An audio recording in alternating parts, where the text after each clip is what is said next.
Hello everyone, welcome back, and today I'm going to discuss with you about the formulas that we are going to use while solving all the questions of working capital management.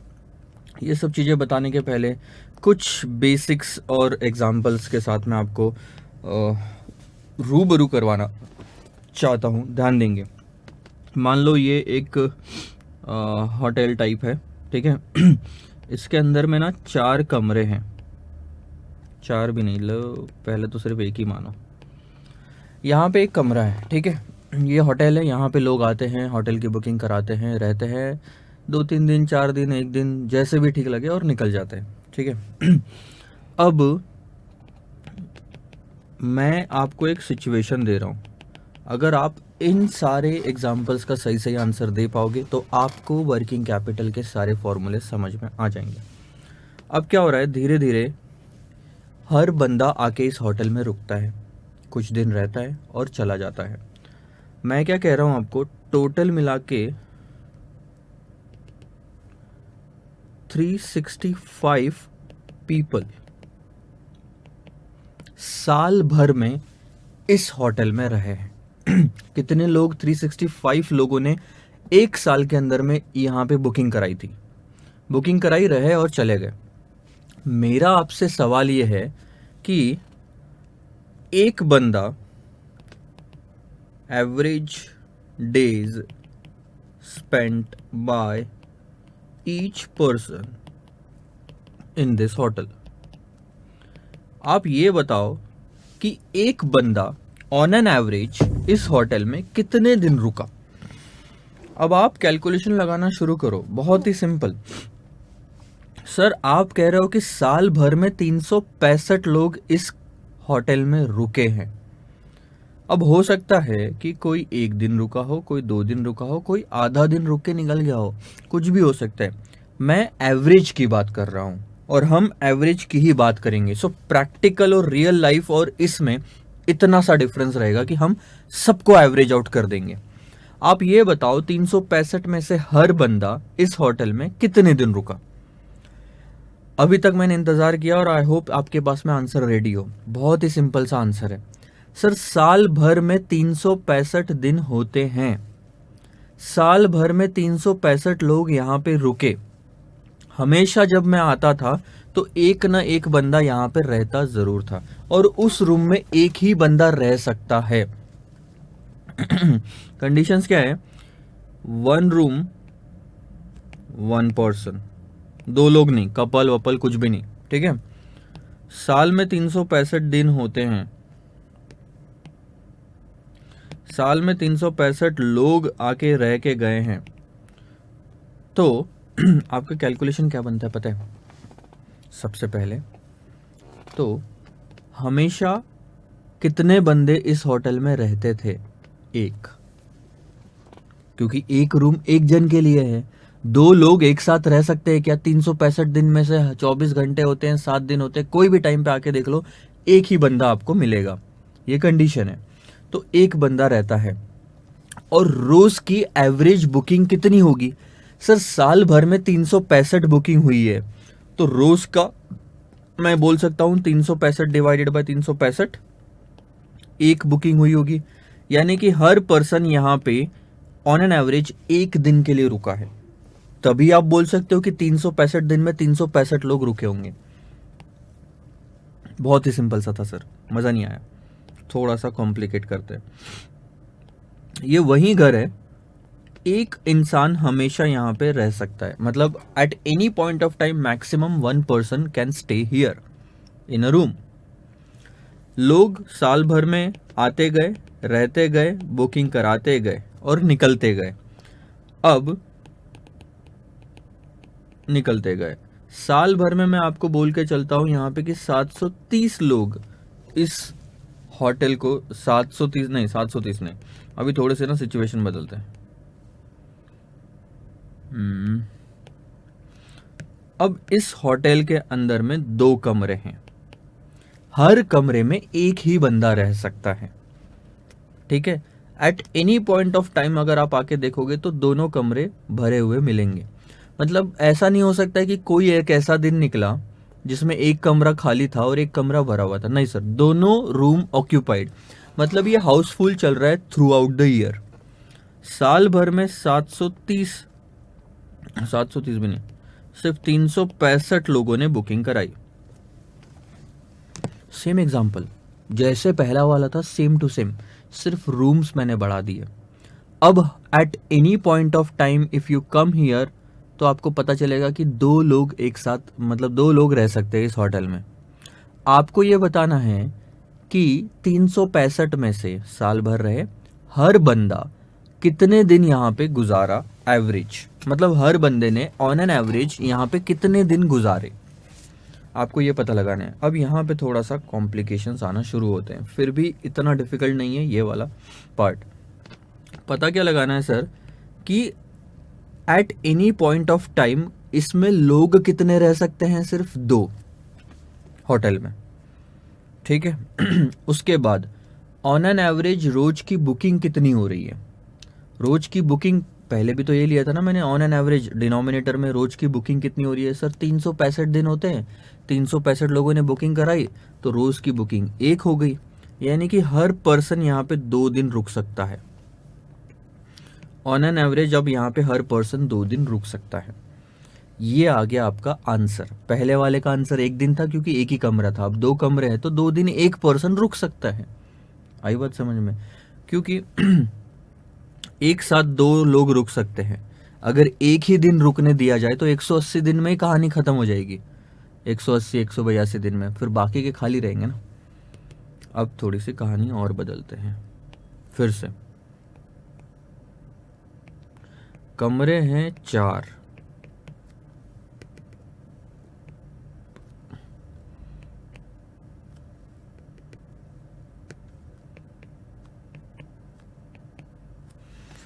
एक साथ किसी भी समय अगर आप आके देखेंगे हर कमरे में 1 पर्सन, और ज़्यादा से ज़्यादा इस होटल में किसी भी दिन 4 लोग रुक सकते हैं, ठीक है। ठीक है, लोग बुकिंग करा रहे हैं, आ रहे हैं, जा रहे हैं, बुकिंग करा रहे हैं, ठीक है। 1 सेकंड ना।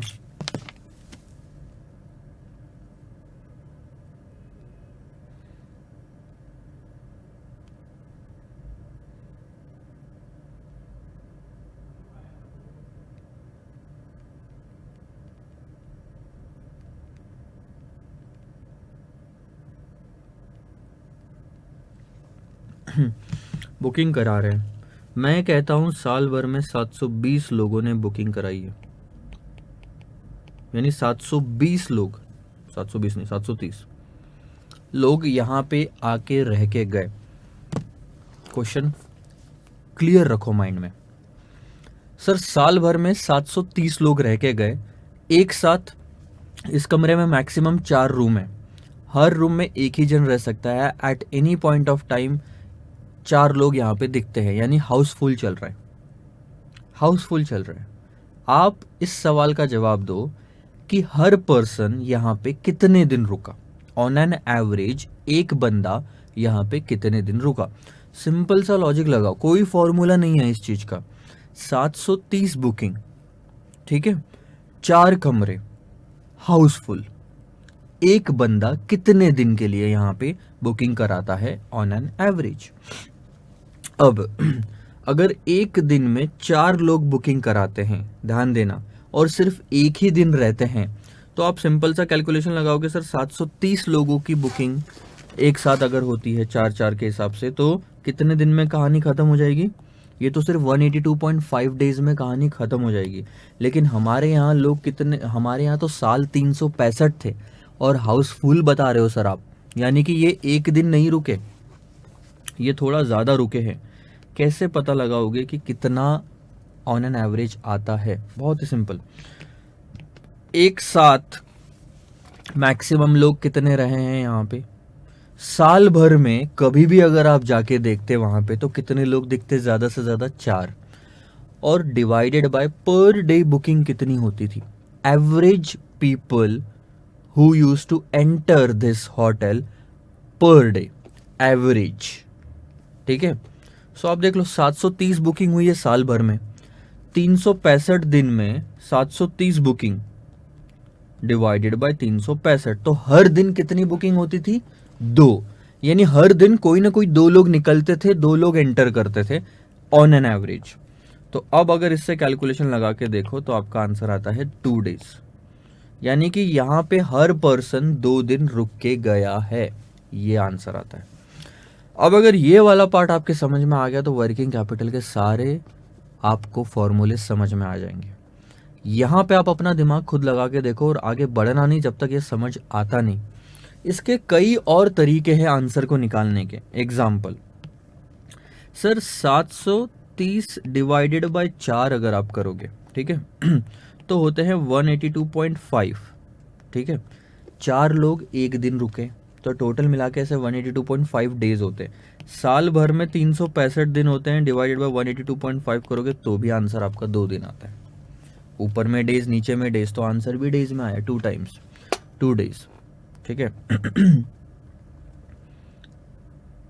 तो कहानी आपकी बन जाती है। बट ये फॉर्मूला अभी फिलहाल आप छोड़ दो, एक ही चीज पे अटके रहो ताकि कंफ्यूजन ना बढ़े। तो आपको कुछ चीज समझ में आई क्या? आपने निकाला क्या? पर पर्सन स्टे एवरेज में, ठीक है, का फॉर्मूला क्या था कि at any point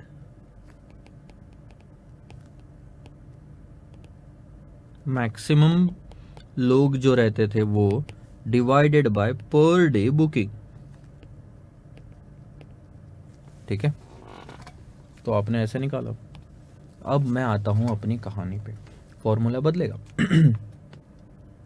same formula लगाया मैंने, तीनों एग्जांपल जो आपको दिए, पहला वाला, दूसरा वाला और तीसरा वाला, सब में सेम फॉर्मूला लगाया, ठीक है, कॉन्सेप्ट बेसिकली। अब आते हैं कुछ फॉर्मूलेस पे। हमारे ऑपरेटिंग साइकिल में क्या क्या चीजें आती है? Raw material, WIP, finish goods, debtors और क्रेडिटर्स, ठीक है। अब हमने ये दिन निकाले थे, अगर आपको लास्ट लेक्चर याद है तो यहाँ पे 30 दिन, 10, 20, 30 और 20 याद है आपको? हमने ऐसे कुछ कैलकुलेशन किया था और उसकी वजह से आया था हमारा 70 दिन। क्वेश्चन ये है कि सर ये डेज निकालना कैसे? रॉ मटेरियल को मैंने कितने दिन तक स्टोर करके रखा, ठीक है। सबसे पहला formula, raw material storage period, ठीक है, सेम फॉर्मूला लगेगा। फॉर्मूला क्या है सर? आप किसी भी वक्त अगर जाके देखते तो कितने लोग उस होटल में मिलते। अब मैं बोलता हूं सर मैं किसी भी वक्त अगर जाके देखूं तो मेरे स्टोर में कितना रॉ मटेरियल मिलेगा, इसका मतलब स्टॉक कितना है, average stock during the year, average stock of raw material. आप पता करो पहले कितना रॉ मटेरियल आपके पास ऑन एन एवरेज पड़ा रहता, डिवाइडेड बाय, फिर हमने फॉर्मूले में क्या लिया था सर कि पर डे बुकिंग कितनी होती है। अब रॉ मटेरियल का हम करते क्या है? रॉ मटेरियल को हम प्रोसेस करते हैं यहाँ पे, रॉ मटेरियल को आगे आप ले लो पर डे बुकिंग कितनी होती है, या आप ले लो कि पर डे कितने लोग होटल छोड़ के जाते हैं, वहां से निकल जाते हैं पर डे। तो 735 बुकिंग हुई, 730 बुकिंग हुई है, तो डिवाइडेड बाय 365 करोगे तो हर दिन 2 लोग निकल जाते हैं या 2 लोग आते हैं, कुछ भी ले सकते हो। यहाँ पे भी अगर आप लोगे ना रॉ मटेरियल स्टोरेज पीरियड में, तो पर डे मैंने कितना रॉ मटेरियल इस स्टोर से मैंने वर्क इन प्रोग्रेस में या प्रोडक्शन हाउस में भेजा। मेरे पास 5 लाख रुपए का माल रखा हुआ है ऑन एन एवरेज, और पर डे में कितना इसमें से भेजते जा रहा हूं, पर डे में कितना इसमें से भेजते जा रहा हूं, ध्यान देना। Average stock of raw material, let's say मैं जब स्टोर में जाके देखा तो मुझे पता चला 5 लाख रुपए का माल रखा हुआ है वहां पे। जस्ट इमेजिन 5 लाख रुपए का वहां पे माल रखा हुआ है। एंड यहां पे मैं लिखता हूं daily consumption of raw material. Raw material तो कंज्यूम होता है ना वर्क इन प्रोग्रेस में जब जाता है तो, और डेली उस स्टोर में से मैं थोड़ा थोड़ा सामान निकालते जा रहा हूं। अब अगर मैं डेली इसमें से 10,000 का माल निकालने लग जाऊं तो पहले दिन 10,000 निकाला, बैलेंस कितना बचा? 4,90,000। दूसरे दिन 10,000 निकाला, बैलेंस बचा 4,80,000। ऐसे कर करके धीरे धीरे कम होएगा। कितने दिन लगेंगे उस स्टॉक को खत्म होने में? कितने दिन तक वो रॉ मटेरियल उस स्टोर में रहता है? मैंने यही सवाल पूछा था। कितने दिन तक हर पर्सन यहाँ पे रहता है होटल में? कितने दिन तक रॉ मटेरियल इस स्टोर में रहता है? 5 लाख रुपए का स्टोरेज, हर दिन 10-10 हज़ार निकालते जाओगे तो टोटल मिला के आपको 50 दिन लगेंगे पूरे स्टॉक को खत्म करने में। यानी 50 दिन में आपका सर्कुलेट होता है। ध्यान देना, खत्म नहीं होएगा। कभी ऐसी सिचुएशन नहीं आएगी कि स्टोर में जीरो स्टॉक हो ना। 50 दिन के तक अगर आपने कुछ भी नहीं खरीदा, लाया नहीं वहां पे, तो खत्म होएगा, क्योंकि निकलता तो जा रहा है। अगर आप ध्यान से देखोगे, ये आपका स्टोर है, यहाँ पे कितने का माल रखा हुआ है? 5 लाख का। अब आप सोचो, यहाँ पे पहले दिन 10,000 माइनस हुआ, दूसरे दिन 10,000 माइनस हुआ, तीसरे दिन 10,000 माइनस हुआ। इन फिगर में कुछ भी माइनस करोगे तो वैल्यू कम होती जाएगी और एक टाइम पे जीरो भी आ सकता है। आई बात समझ में? तो 10-10 हज़ार निकलता जा रहा है, तो यहां से आना भी जरूरी है। आप सोचो, अगर आता नहीं है तो ये 5 लाख का माल खत्म होने के लिए कितने दिन लगेंगे? 5 लाख डिवाइडेड बाय 10,000, 50 दिन। तो उस रॉ मटेरियल का स्टोरेज पीरियड कितना हुआ? 50 दिन। This is called as raw material storage period. ऐसे ही आपने निकाला था वो, ये 30 दिन वाला फंडा। तो फिलहाल हम मान के चलते हैं कि यहाँ पे हम इसको 3 लाख ले लेते हैं, ठीक है, हमारे इससे मैच करने के लिए। अब बात करते हैं सर दूसरा, WIP होल्डिंग पीरियड। उसको स्टोरेज नहीं बोलते, उसको होल्डिंग पीरियड बोलते हैं। तो बहुत ही सिंपल है। WIP में एवरेज स्टॉक कितना रहता है साल भर में? कभी भी जाके देखो तो, कभी भी जाके देखो तो सर 4 लोग उस होटल में रहते थे। कभी भी जाके देखो तो सर मेरा कितने का माल पड़ा रहता था? अब मैं अगर बोलूँ आपको तो 2 लाख का माल पड़ा रहता था WIP में हमेशा। So this is average WIP का स्टॉक। अब डिनोमिनेटर में क्या निकलता है कि अच्छा, WIP से आइटम कहाँ जाता है? पहले तो ये डिसाइड करो। रॉ मटेरियल से कहाँ जाता था? प्रोडक्शन हाउस में जाता था, तो उसको बोलते थे हमने कंज्यूम किया।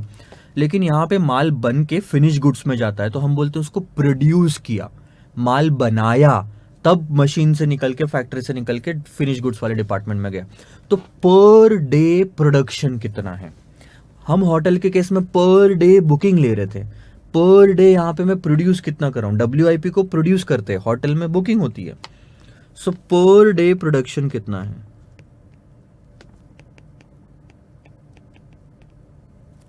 और लेट से पर डे प्रोडक्शन आपका 20,000 रुपए का है, तो आपको टोटल 10 दिन लगते हैं।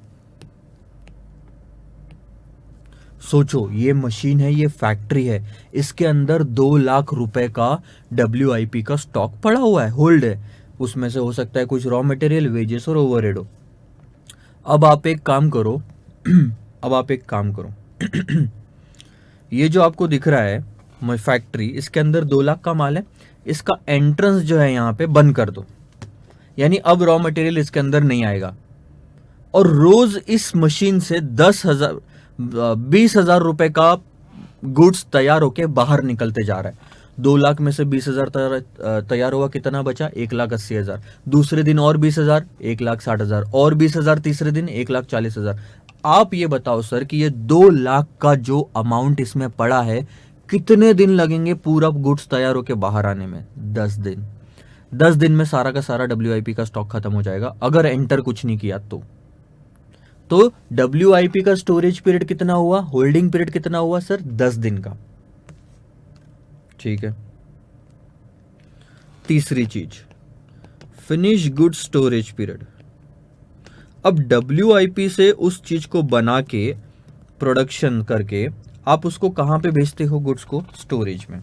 आपका यहां पे उस वाले स्टोर में पड़ा हुआ है फिनिश गुड्स। अब आपका वहां पे फिनिश गुड्स लेट से पड़ा हुआ है तकरीबन 6 लाख रुपए का, एग्जाम्पल के तौर पे ले लो, 6 लाख का गुड्स वहां पे पड़ा हुआ है। अब आप एक काम कर दो, स्टार्टिंग का दरवाजा बंद कर दो, यानी प्रोडक्शन हाउस से कुछ बन के उधर आएगा ही नहीं, बन भी रहा होगा जो भी हो रहा होगा इधर छोड़ दो, फिनिश गुड्स का स्टोर बंद कर दो। कितना का माल पड़ा हुआ है अंदर में? 6 लाख रुपए का। अब ये माल जाता कहाँ है? रॉ मटेरियल से कंज्यूम होता है, WIP से प्रोड्यूस होता है, और प्रोडक्शन के बाद कहां जाता है? डेटर्स के पास में जाता है, यानी हमने माल बेचा। अब आप बताओ रोज का कितने रुपए का माल आप बेचते हो, ये पता लगा लो। रोज का डेली बुकिंग कितनी होती है, डेली सेल कितना होता है, कॉस्ट कितने रुपए का माल बेचा। ठीक है, सो पहले तो ये पता लगाओ कि एवरेज फिनिश गुड्स का कितना स्टॉक पड़ा हुआ है। हमने पता लगाया सर 6 लाख का। उसके बाद पता लगाओ कि daily cost of goods sold कितना आ रहा है। कॉस्ट ऑफ गुड्स सोल्ड, सिर्फ सेल्स मत लेना, प्रॉफिट ऐड नहीं करना है, क्योंकि फिनिश गुड्स को हम कॉस्ट पे दिखाते हैं। तो कितने कॉस्ट का गुड्स बेचा? हो सकता है आपने 40,000 का गुड्स बेचा हो डेटर्स को, लेकिन उसमें 10,000 का प्रॉफिट था, यानी माल तो जो पड़ा हुआ था स्टोर में वो 30,000 का था। जब डेटर्स को बेचा तो उसमें 10,000 का प्रॉफिट ऐड कर दिया, तो 40,000 का डेटर्स बना, लेकिन गुड्स कितने का निकला वहां से? 30,000 का। उसको बोलते कॉस्ट ऑफ गुड्स सोल्ड। जो गुड्स बेचा उसकी कॉस्ट कितनी थी? तो एग्जाम्पल के तौर पे जो हमने लिया 30,000 का हमने मान लो गुड्स बेचा। अब 6 लाख में अंदर आ तो कुछ नहीं रहा, लेट से उसमें से 30,000 पहले दिन निकला, फिर 30,000 का माल बिका, फिर 30,000 का माल बिका, फिर 30,000 का माल बिका। ऐसे करते करते आप बताओ फिनिश गुड्स को खत्म होने में कितने दिन लगेंगे? 20 दिन लगेंगे। यानी जो 6 लाख का फिनिश गुड्स है कितने दिन तक वहां पे स्टोर होके रहता है, कितने दिन तक उसको आसरा मिलता है, कितने दिन तक वो अपने घर में रहता है? 20 दिन तक। उसके बाद में वो खत्म हो जाता है। 20 days is the finish goods का स्टोरेज पीरियड। चौथा, डेटर्स का स्टोरेज पीरियड नहीं निकालते। डेटर्स से पैसे आते हैं, डेटर्स से हम कलेक्शन पीरियड निकालते हैं।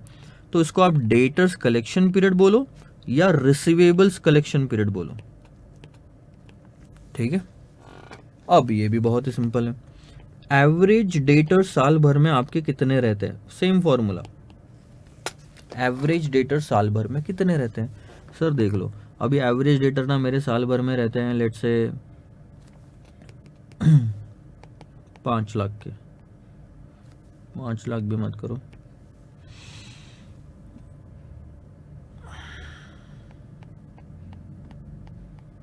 12 लाख का एवरेज डेटर रहता है हमारा साल भर में। और पर डे, अब डेटर्स में क्या होता है सर? डेटर से कहाँ जाता है? डेटर से तो कहीं कुछ नहीं जाता। डेटर्स को हम सामान बेचते हैं। हम यहाँ पे लेंगे पर डे आपका सेल्स कितना हो रहा है, और सिर्फ सेल्स नहीं सर, पर डे क्रेडिट सेल्स कितना हो रहा है, क्योंकि कैश सेल्स तो डेटर्स में आता ही नहीं। सोचो 12 लाख का माल डेटर्स में फंसा हुआ है और हर दिन का सेल कितना है? जितना भी सेल करोगे वो डेटर्स में ऐड होते जाता है, जितना भी सेल करोगे डेटर्स में ऐड होते जाता है। तो 12 लाख रुपए डेटर्स में ऐड होने के लिए कितने दिन लगते हैं? अब आपने पर डे क्रेडिट सेल्स ले लिया लेट से 40,000, हर दिन का 40,000 का क्रेडिट सेल होता है।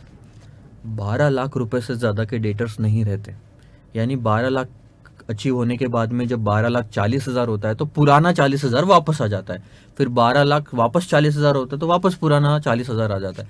तो बैलेंस डेटर में हमेशा 12 लाख रुपए का होता है। तो ये हो गया आपका 30 डेज, यानी आपको 30 दिन लगते हैं, 30 दिन लगते हैं डेटर से पैसा इकट्ठा करने में या वापस लाने में। ठीक है, इसका अगर मैं दूसरा एग्जांपल दूँ, अब इसको डायरेक्ट होटल से तो आप लिंक नहीं कर पाओगे, लेकिन अगर मैं इसका दूसरा एग्जांपल आपको दूं तो मैं क्या बोल रहा हूं, मैं हर दिन इस बॉक्स में एक चॉकलेट डालता हूं, चलो 2 चॉकलेट डालता हूं, ठीक है, ये भी छोड़ो। मैंने साल भर में 730 चॉकलेट्स इस बॉक्स के अंदर डाली, लेकिन साल भर में कभी भी अगर आके आप देखते थे, ठीक है रुको एक सेकंड ना,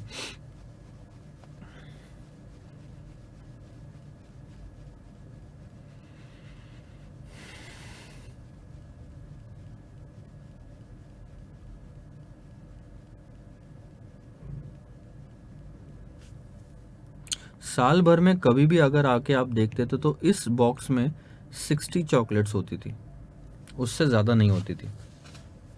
अब आप थोड़ा सा दिमाग लगाओ। सर आपने बोला कि आपने इस बॉक्स में 730 चॉकलेट डाला अलग अलग टाइम पे साल भर में, अलग अलग टाइम पे साल भर में, और इसमें हमेशा 60 चॉकलेट्स होती थी। ठीक है, क्वेश्चन ये आता है कि सर आप, ठीक है, हम्म, हम्म,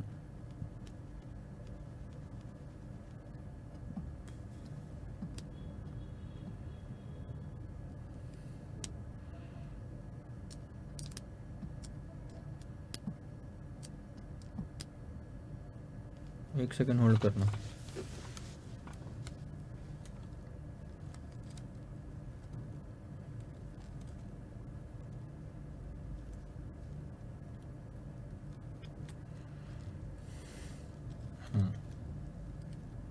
ठीक है, अब ध्यान दो। क्वेश्चन यह आता है कि सर इस 60 चॉकलेट को ख़त्म करने के लिए कितने दिन लगते हैं? इस बॉक्स में जितने चॉकलेट्स होते हैं उसको ख़त्म करने के लिए आपको कितने दिन लगेंगे? अब आप कैलकुलेशन करना शुरू करो। सर 730 चॉकलेट इसके अंदर डालिए, इसका मतलब यहाँ से कुछ निकली भी होगी, तभी इसमें 60 का बैलेंस हमेशा रहता था। अब ऊपर से चॉकलेट आती थी, नीचे से पुरानी वाली निकल जाती थी, फिर ऊपर से आती थी, नीचे से पुरानी वाली निकल जाती थी। पहले दिन जब मैंने चॉकलेट डाली तो उसमें जमा रही, मैंने नहीं खाया। दूसरे दिन डाली तो जमा रही, मैंने नहीं खाया, तभी तो 60 का बैलेंस है। एक डाला और एक निकाल लिया तो 0 का बैलेंस होता, जितनी डाला और जितनी निकाल लिया तो 0 का बैलेंस होता। लेकिन ऐसा नहीं हुआ। स्टार्टिंग के कुछ डेज ऐसे थे जिसमें मैंने डाला लेकिन निकाला कुछ नहीं। आप ये बताओ कि सर 60 चॉकलेट्स खत्म करने के लिए कितने दिन लगेंगे? उस हिसाब से अगर देखा जाए तो 730 चॉकलेट्स खाने के लिए 365 दिन में, इसका मतलब मैं हर दिन 2 चॉकलेट खाता हूँ। इसमें से हर दिन 2 चॉकलेट निकाली जाती है, यानी हर दिन 2 चॉकलेट डाली जाती है। सोचो, इस बॉक्स में हर दिन 2 चॉकलेट डाली जाएगी तो 730 होएगी साल भर में, 365 इंटू 2। और उसके बाद में हर दिन 2 चॉकलेट निकाल लो। उसके बाद में तो 2 चॉकलेट अगर हर दिन निकालोगे तो 60 चॉकलेट निकालने के लिए 30 दिन लगेंगे। वैसे ही मैंने बोला कि एवरेज डेटर हमेशा 12 लाख के थे। ठीक है, अभी मैं इसी को अगर यहाँ पे बताऊँ आपको, तो एवरेज डेटर हमेशा 12 लाख के थे इसके अंदर में, बॉक्स के अंदर में, तो ये 60 यानी कि 12 लाख। ठीक है, और इसके बाद में मेरा जो सेल्स था, आप उसको ये बोल सकते हो कि, कैलकुलेट करना पड़ेगा, एक सेकंड होल्ड करना।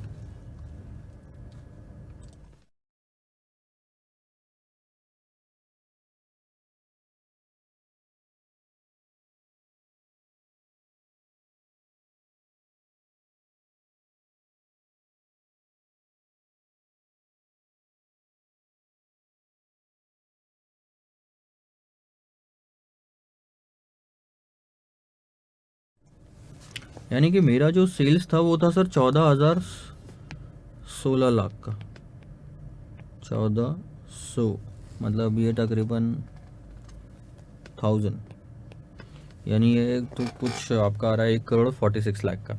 अब साल भर में अगर 1,46,00,000 का सेल्स किया तो दिन में कितने का सेल्स किया सर? 1,46,00,000। तो एक दिन में आपने कितने का सेल किया? 40,000 का। तो यानी एक दिन में 40,000 रुपए का आपका सेल्स है, और टोटल मिला के 12 लाख रुपए का डेटर क्रिएट हुआ है। 12 लाख का डेटर कितने दिन में क्रिएट होता है? 12 लाख। एक दिन में 40,000 का डेटर क्रिएट हुआ, दूसरे दिन में फिर 40 तो 80,000, फिर 40 तो 1,20,000, ऐसे कर करके एक दिन में 40,000 तो 12 लाख रुपए के डेटर्स 30 दिन में क्रिएट होते हैं। ठीक है, तो ये आपका एग्जाम्पल था। तो इसका फॉर्मूला अपना ये बन जाता है।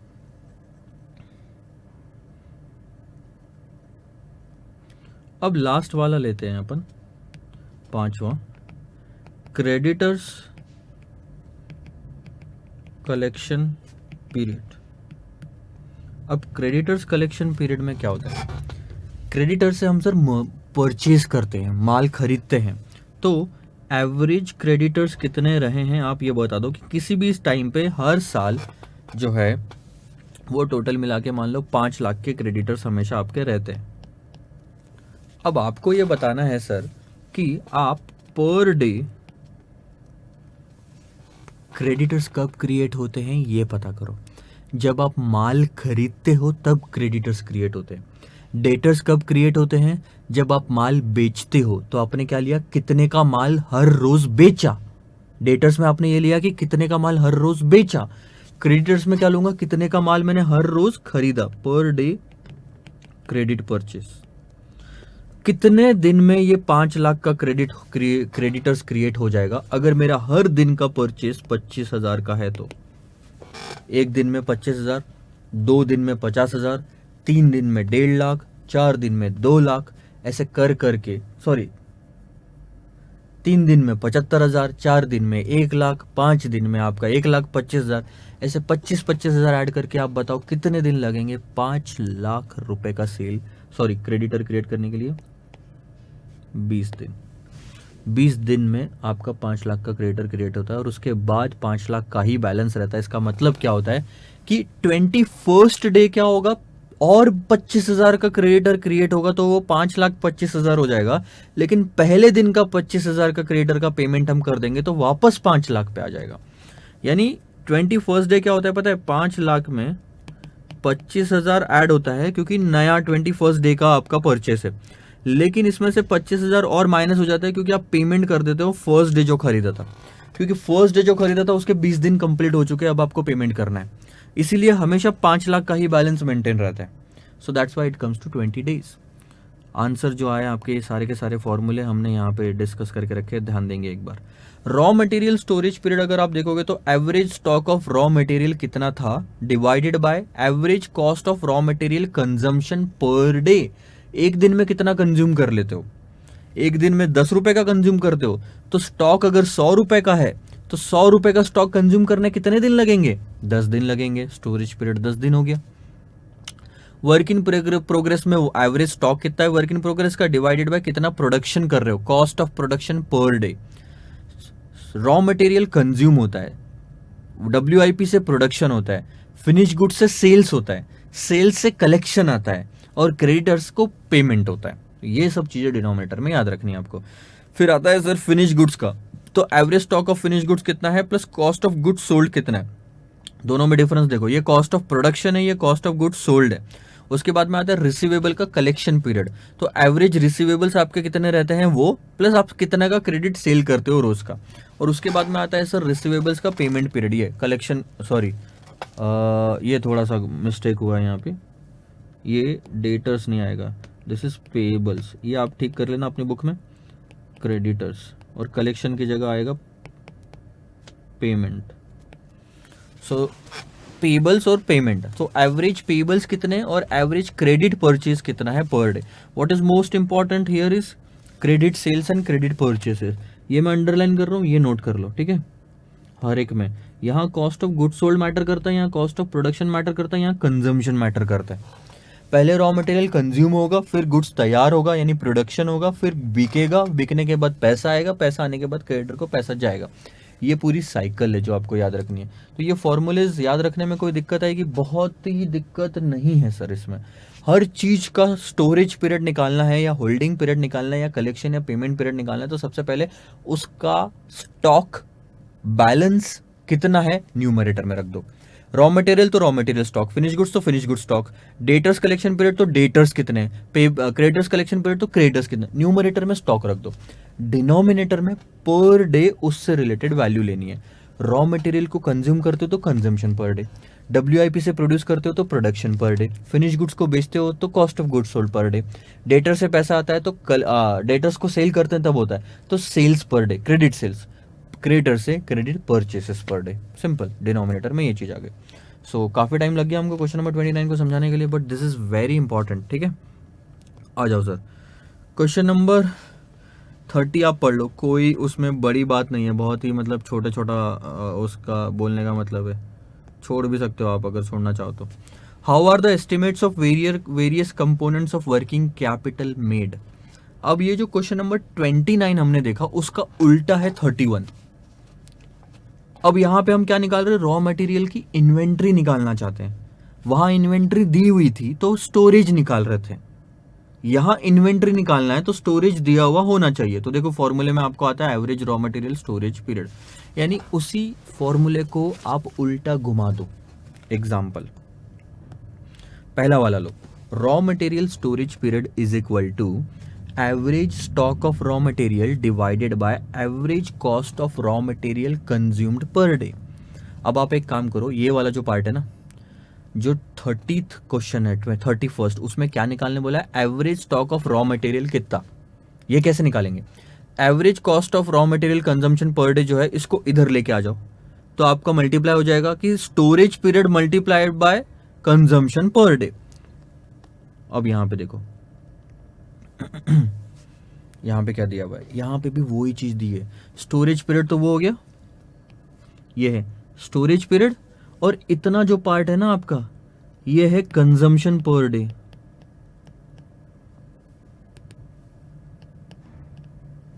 यहां एस्टिमेटेड प्रोडक्शन या फिर आप बोलो कंजम्पशन बोलो इसको यूनिट्स में, कि मैंने 100 यूनिट कंज्यूम किया और उसकी पर यूनिट कॉस्ट इतनी थी, तो साल भर में कितना कंज्यूम किया न्यूमरेटर में आ गया, डिवाइडेड बाय आपने 12 महीने या 365 दिन करना है, 365 दिन करना है इसको, ठीक है, 356 नहीं 365 डेज करना।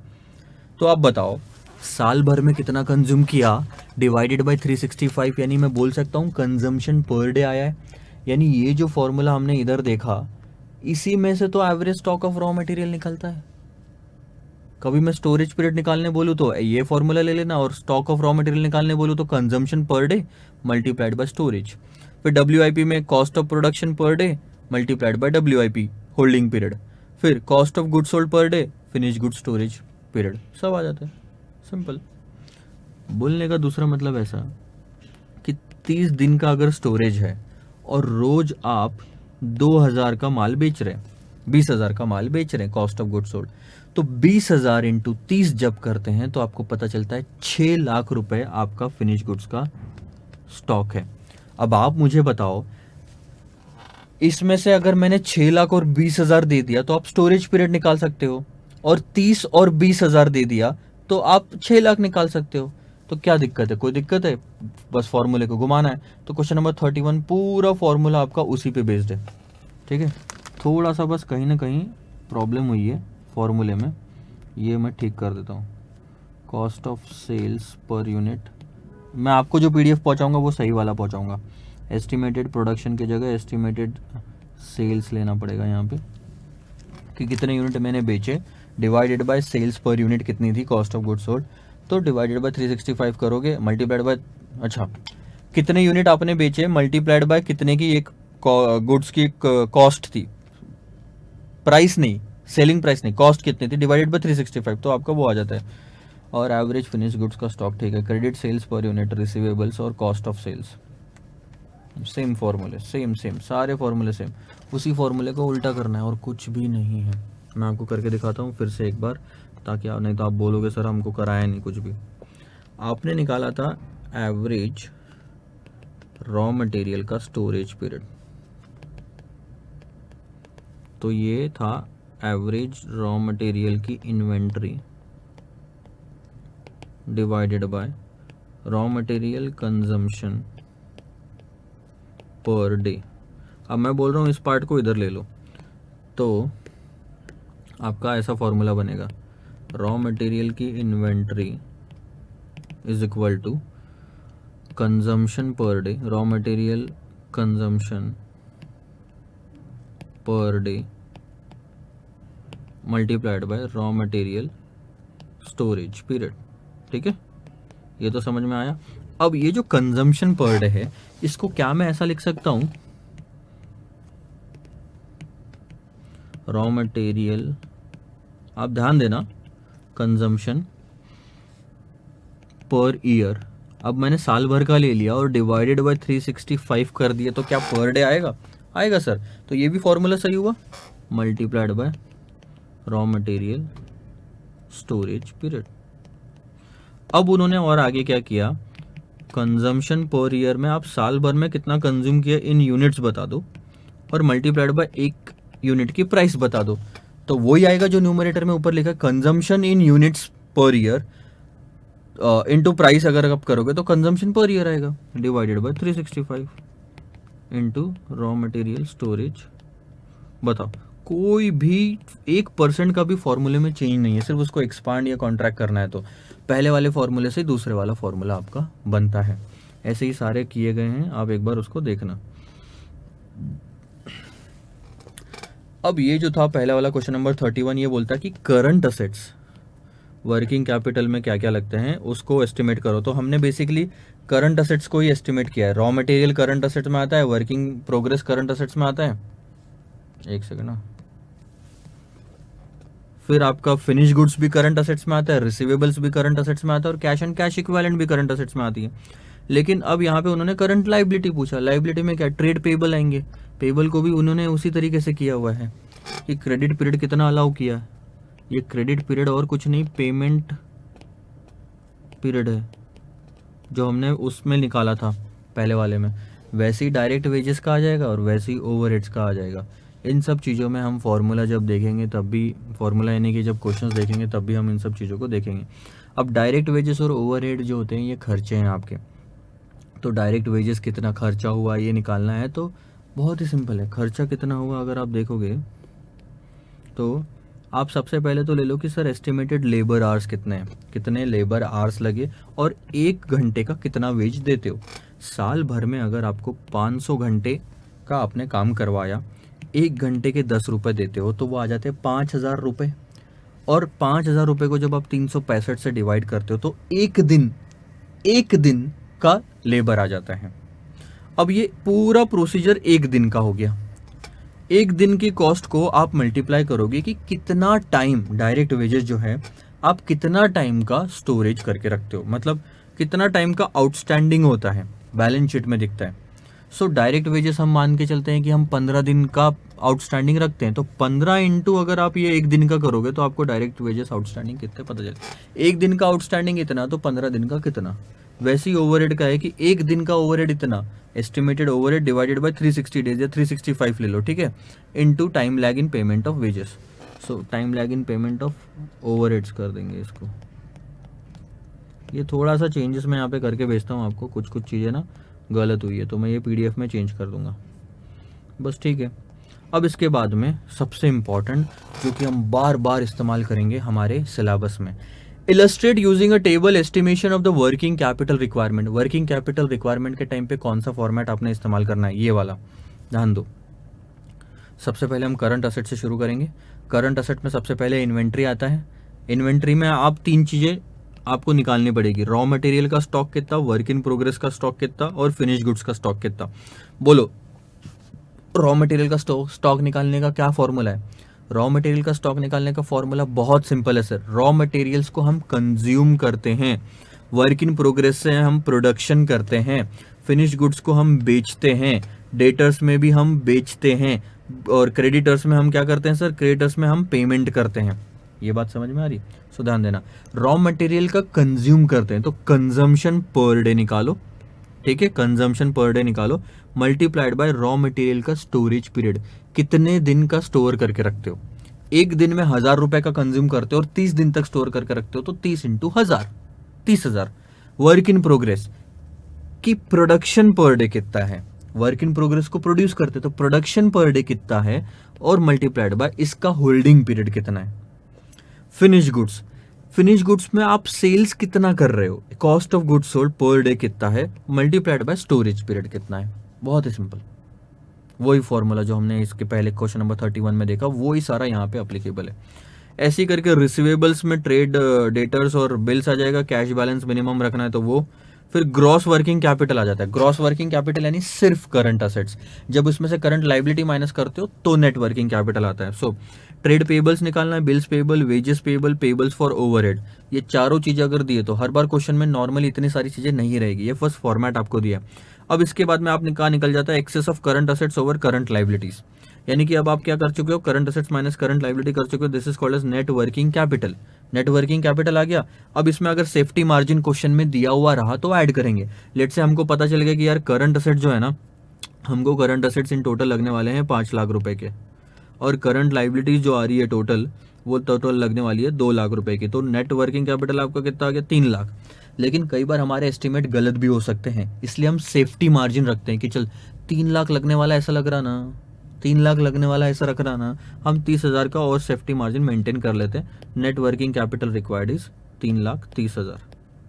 सेफ्टी मार्जिन क्या होता है? घर से निकलते हो कुछ सामान खरीदने के लिए और आपको पता है कि मेरे को 100 रुपए का सामान लेके आना है, तो क्या एग्जैक्ट 100 रुपए लेके निकलोगे? आप बोलोगे यार कभी प्राइसिंग ऊपर नीचे हो गई, कोई चीज एक्स्ट्रा या महंगी मिली, तो आप 150 रुपए या 125 रुपए आपके पास कम से कम रख के चलोगे, ताकि काम आते हैं, नहीं तो वापस घर पे ही लेके आओगे ना। इसलिए यहाँ पे भी वो सेफ्टी मार्जिन अप्लीकेबल होता है। यहाँ पे भी वो सेफ्टी मार्जिन है। 3 लाख की रिक्वायरमेंट हो तो एग्जैक्ट 3 लाख आप नहीं लाओगे, आप उससे ज़्यादा ही लेके आओगे, ताकि कभी भी ऊपर नीचे हो गया तो हमारे पास में पैसा रहे। This is what the format is, यही फॉर्मेट हम फॉलो करेंगे। अब इसमें से कई बार क्या होगा, रिसीवेबल्स में से जैसे बिल्स वगैरह नहीं है तो नहीं लिखेंगे। हर बार सारी चीज़ें लिखने की ज़रूरत नहीं है, लेकिन माइंड में याद रखो, करंट असेट की पहले सारी चीज़ें लिखेंगे, उसके बाद वो ग्रॉस वर्किंग कैपिटल वाली लाइन लिखेंगे, नीचे में करंट लाइबिलिटी की सारी चीज़ें, नेट वर्किंग कैपिटल आएगा, उससे current assets minus current liability करके फिर आपका आएगा सेफ्टी मार्जिन, अगर क्वेश्चन में दिया है तो, नहीं तो कहानी वहीं खत्म। ये आपका फॉर्मेट हो गया। ये फॉर्मेट बार बार यूज़ करेंगे तो आपको आराम से याद हो जाएगा, अभी इतना दिमाग लगाने की ज़रूरत नहीं है। इसके बाद में सर कैश कॉस्ट बेसिस पे वर्किंग कैपिटल की रिक्वायरमेंट। अब मैं एक काम करता हूँ, क्वेश्चन नंबर 34 जो है आप पढ़ लो लगे तो, लेकिन क्वेश्चन नंबर 34 चलो ठीक है, बहुत ही सिंपल सी बात मैं समझाता हूँ, यहाँ पे एग्जाम्पल देके समझाया हुआ है। होता क्या है ना, जब आप डेटर्स लेते हो, अब आप ये जो फॉर्मूला बना रहे हो, ठीक है, अब इसमें आप वर्किंग कैपिटल जो 5 लाख की आपने निकाली, मैं शांति से बता रहा हूँ, छुपके से, आप किसी को बताना मत। ट्रेड डेटर्स जो है आपका यहाँ 2 लाख रुपए। अब आप मुझे बताओ, डेटर्स को जो माल बेचा उस माल की कॉस्ट में प्रॉफिट ऐड करके बेचा। डेटर से 2 लाख लेना है, इसका मतलब इसके अंदर प्रॉफिट इंक्लूडेड है ना आपका, है ना। लेट्स से 20,000 का प्रॉफिट इंक्लूडेड है, तो आपको जो कॉस्ट लगी है वो सिर्फ 1,80,000 की लगी है, तो आपका जो पैसा फंसा हुआ है वो सिर्फ 1,80,000 का है। तो आप 2 लाख पूरे के पूरे 5 लाख में क्यों दिखा रहे हो? ये 5 लाख जो आप दिखा रहे हो वहां पे वो गलत है। आप बोल रहे हो 5 लाख वहां दिखाने का मतलब मुझे 5 लाख रुपए की जरूरत है, जबकि आपको 5 लाख रुपए की जरूरत नहीं है, क्योंकि आपका 5 लाख रुपए फंसा हुआ ही नहीं है। 5 लाख में कुछ प्रॉफिट मार्जिन भी है 20,000 रुपए का, आपको एक्चुअल में 4,80,000 रुपए की ही जरूरत है। प्रॉफिट मार्जिन हटा दो। इसके बाद में कुछ नॉन कैश आइटम भी होते हैं जैसे डेप्रीशिएशन एंड ऑल, वो भी हटाना पड़ेगा। जब आप ये सब हटा देते हो तो आपको पता चलता है एक्चुअल में रियल में कितना पैसा फंसा हुआ है। 5 लाख में डेप्रीशिएशन भी आ गया आपका, 5 लाख में आपका प्रॉफिट भी आ गया। डेप्रीशिएशन नॉन कैश आइटम था, प्रॉफिट नॉन कैश आइटम है, तो ये सब उसमें क्यों इंक्लूड कर रहे हो? आपको प्रॉफिट थोड़ी निकालना है, आपको ये पता करना है कि आपको पैसों की कितनी जरूरत है। अब जितना फंसा हुआ है उतनी ही जरूरत है। पढ़ के देखो, समझ में आ जाएगा। If we have a sundry debtors worth rupees 1 lakh, मान के चलो 1 लाख रुपए के मेरे पास में डेटर्स है, and our cost of production is 75,000, the actual amounts of funds blocked in sundry debtor is 75,000। Debtors में हम 1 लाख दिखाते हैं, लेकिन एक्चुअल में 75,000 रुपए का ही पैसा ब्लॉक होके रखा है। 25,000 रुपए तो प्रॉफिट है, वो जो आपके पास में था ही नहीं, उसको आप कैसे बोलोगे कि ब्लॉक होके? नहीं बोल सकते। सो 75,000 रुपए। Again sum of the cost, second line, हाँ, again sum of the cost item are also non cash cost, जैसे कि depreciation is a non cash cost item. अब जब आपने रॉ मटेरियल का स्टॉक निकाला, फिनिश गुड्स का स्टॉक निकाला, उसमें कहीं ना कहीं डेप्रीशिएशन भी इंक्लूडेड होगा, वो भी गलत है इंक्लूड करना। डेप्रीशिएशन का 5,000 रुपये भी आपने इंक्लूड कर लिया तो आप बोलोगे मेरा 5,000 रुपये फंसा हुआ, जबकि 5,000 रुपये आपके जेब से गए ही नहीं थे, डेप्रीशिएशन के रूप में गए ही नहीं थे ना, क्योंकि वो खर्चा था ही नहीं, कैश थी नहीं। तो ये भी आइटम हटाओ। वो 25,000 का प्रॉफिट याद है जो कि आपके जेब से नहीं गया, ये 5,000 का डेप्रीशिएशन याद है जो कि आपकी जेब से नहीं गया, वो दिख रहा है। आपने 1 लाख रुपए लेना है, ये दिखा लिया, आपने दिखा दिया कि 1 लाख रुपए लेना है। आप ये भी बता रहे हो कि 1 लाख रुपए का मेरा पैसा फंसा हुआ है, गलत बता रहे हो। आपका 1 लाख का पैसा फंसा हुआ ही नहीं था, उसमें से 25,000 तो प्रॉफिट था, आपका एक्चुअल में 75,000 फंसा हुआ था। उसके बाद में भी अगर 5,000 का डेप्रीशिएशन है तो 70,000 फंसा हुआ था, ध्यान देना। Suppose out of 75,000, 5,000 is depreciation, then it is obvious that the actual funds blocked in terms of sundry debtors totaling 1 lakh is only 70,000।